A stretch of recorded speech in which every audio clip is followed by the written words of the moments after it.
Duele. Duele porque durante 3 semanas el mundo del ciclismo tuvo que aceptar algo que casi nadie había anticipado, que el heredero de Pogačar no iba a llegar sin pelea, y que esa pelea la iba a dar un mexicano de 22 años contra un francés que todavía no podía rentar un coche.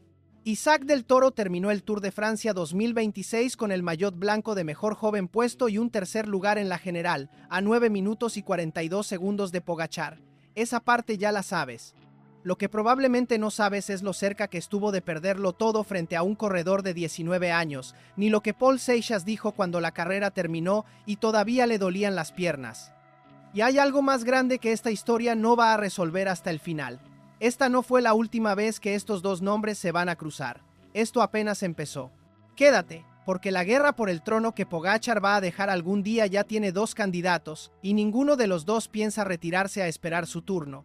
Para entender por qué este duelo importa tanto hay que retroceder a marzo, meses antes de que el Tour siquiera empezara. En la Strade Bianche, esa carrera de un día sobre caminos de tierra en la Toscana que separa a los valientes de los simplemente buenos, Tadej Pogačar lanzó un ataque a 79 kilómetros de la meta, uno de esos ataques suyos que normalmente destrozan cualquier ilusión de compañía. Ese día, de todo el pelotón profesional, solo hubo un corredor que intentó seguirlo. No fue un veterano. No fue un ganador de grandes vueltas. Fue Paul Seixas, un francés que apenas llevaba unos meses corriendo entre profesionales. Lo terminaron descolgando, como era de esperarse, pero en el último kilómetro de la carrera hizo algo que sí nadie esperaba. Superó a Isaac del Toro en el sprint final y terminó segundo. Fue la primera vez que sus nombres aparecieron juntos en una crónica de carrera. No sería la última. Un mes después, en abril, Seixas dejó de ser una promesa y se convirtió en un problema para todo el pelotón joven. Ganó la clasificación general y 3 etapas en la Vuelta al País Vasco, su primera victoria por etapas a nivel World Tour. Y por si eso fuera poco, unas semanas más tarde llegó su primera victoria en una clásica de un día, la Flecha Valona, esa carrera que termina en el Muro de Huy, una subida tan empinada que ha destrozado piernas mucho más experimentadas que las suyas.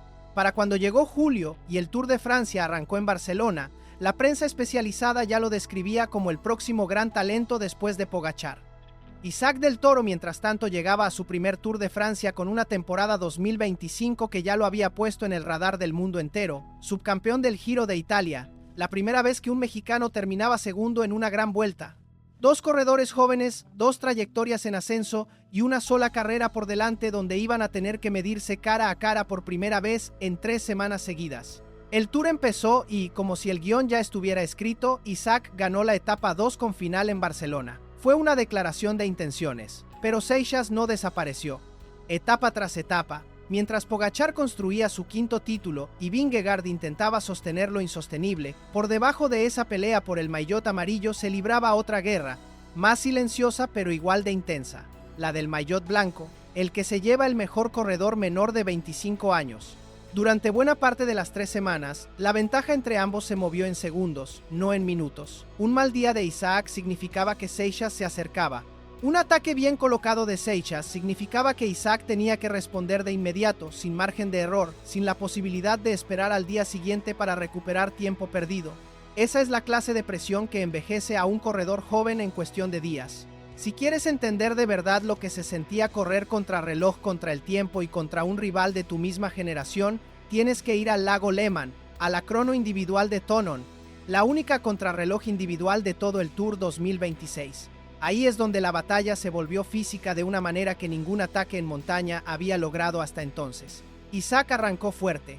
En los primeros 5 minutos de carrera, mientras subían el puerto de Larringues, un ascenso de 9.7 kilómetros, con una pendiente media del 4.3%, el mexicano ya le sacaba 3 segundos a Seixas. Pero el segundo tramo de esa subida fue distinto. Seixas encontró un ritmo que Isaac no pudo igualar, y remontó. Cuando cruzaron la meta, Isaac había resistido lo suficiente para mantener el podio provisional, pero se dio 5 segundos ese día. Su ventaja en la clasificación de jóvenes, que había sido más cómoda, se redujo a apenas 20 segundos. 20 segundos, después de más de 2 semanas de carrera. Esa cifra no es una ventaja, es una amenaza con fecha de caducidad. En unos minutos vas a entender por qué esos 20 segundos terminaron siendo la cifra más importante de todo el Tour para Isaac del Toro. Pero antes hay que hablar de lo que estaba pasando alrededor de esa batalla, porque el Tour de Francia nunca deja que nada se libre en aislamiento. Mientras Isaac y Seixas se jugaban el maillot blanco centímetro a centímetro, la carrera general vivió uno de sus giros más duros. Jonas Vingegaard, el único corredor capaz de haberle ganado un Tour a Pogačar en los últimos años, se retiró tras sufrir una caída en la misma jornada previa al segundo día de descanso. Su abandono cambió el panorama de la lucha por el título general para siempre, pero también, de forma indirecta, cambió el peso simbólico de lo que estaban haciendo Isaac y Seixas. Con Vingegaard fuera, la conversación sobre quién iba a poder plantarle cara a Pogačar en el futuro dejó de ser una pregunta abstracta y se convirtió en una pregunta urgente. Y las dos respuestas más obvias estaban corriendo, a pocos segundos de distancia, peleándose por un maillot blanco que de pronto significaba mucho más que mejor joven. Significaba quién iba a heredar la conversación completa. Si eres de los que ha corrido, entrenado o simplemente empujado tu cuerpo más allá de lo razonable por algo que te importa, hay un momento de esta historia que probablemente te va a doler más que los demás. Fue el día que Seixas, ya al límite físico después de semanas sosteniendo un ritmo que ningún corredor de 19 años debería estar sosteniendo, empezó a mostrar signos de que el cuerpo le estaba pasando factura. ¿Alguna vez has sostenido algo con las últimas fuerzas que te quedaban, sabiendo que en cualquier momento se te iba a escapar de las manos? Cuéntamelo en los comentarios, porque eso es exactamente lo que estaba viviendo Seixas mientras Isaac calculaba cada segundo que le quedaba de ventaja. Si te apasiona esta clase de historias, donde el resultado final no cuenta ni la mitad de lo que pasó para llegar hasta ahí, este es el canal donde las contamos completas, sin resumen y sin prisa. Suscríbete, porque esta guerra generacional apenas está empezando, y vamos a seguir cada capítulo. Llegamos entonces al punto donde toda la carrera se decidió. Isaac del Toro llegó a la etapa 20 del Tour de Francia 2026 con esos 24 segundos de ventaja sobre Paul Seixas en la clasificación de jóvenes. 24 segundos, después de 3 semanas de carrera, en la penúltima etapa antes de París. Cualquiera que entienda de ciclismo sabe que eso no es una ventaja tranquila, es una ventaja que se puede evaporar en un solo ataque mal defendido, en un solo mal día.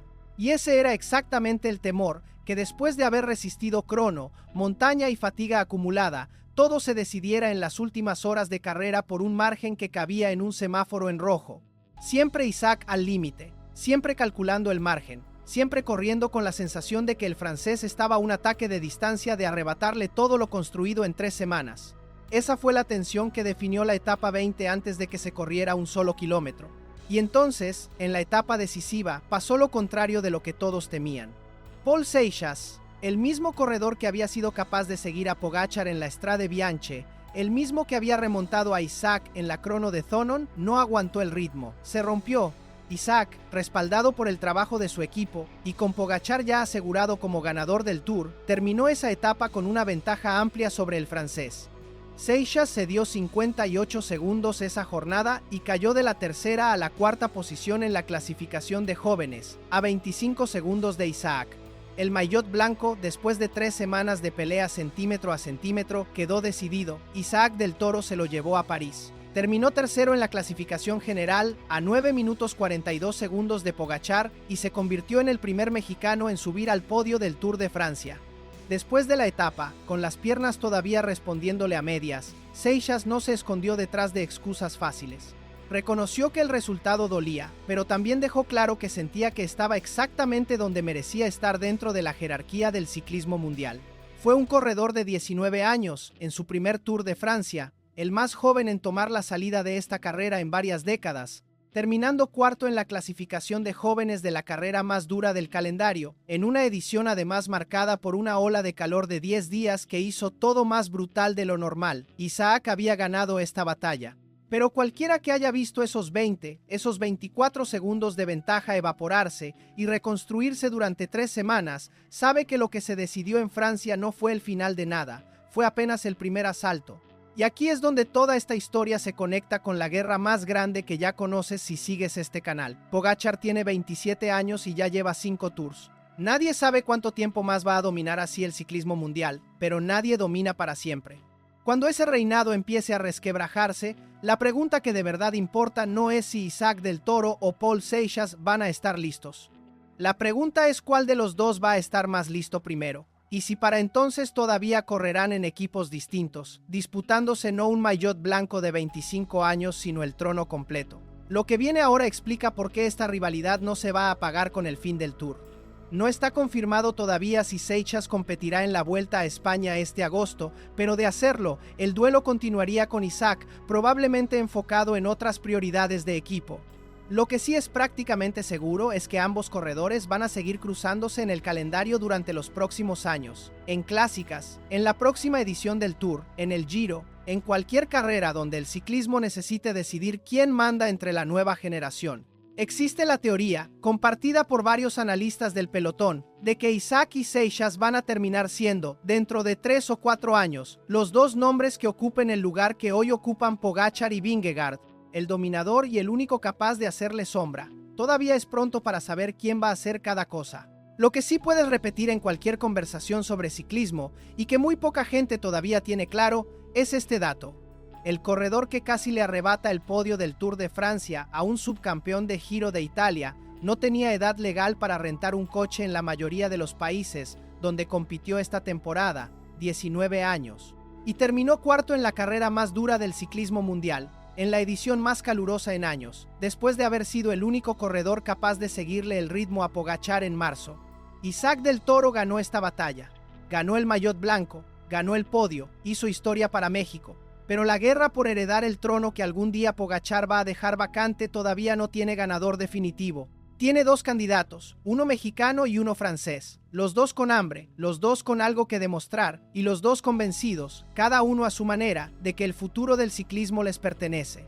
¿Tú qué crees? ¿Quién de los dos va a estar parado en lo más alto del podio dentro de 5 años? Déjamelo en los comentarios y suscríbete, porque en este canal vamos a seguir cada capítulo de esta guerra hasta que se decida.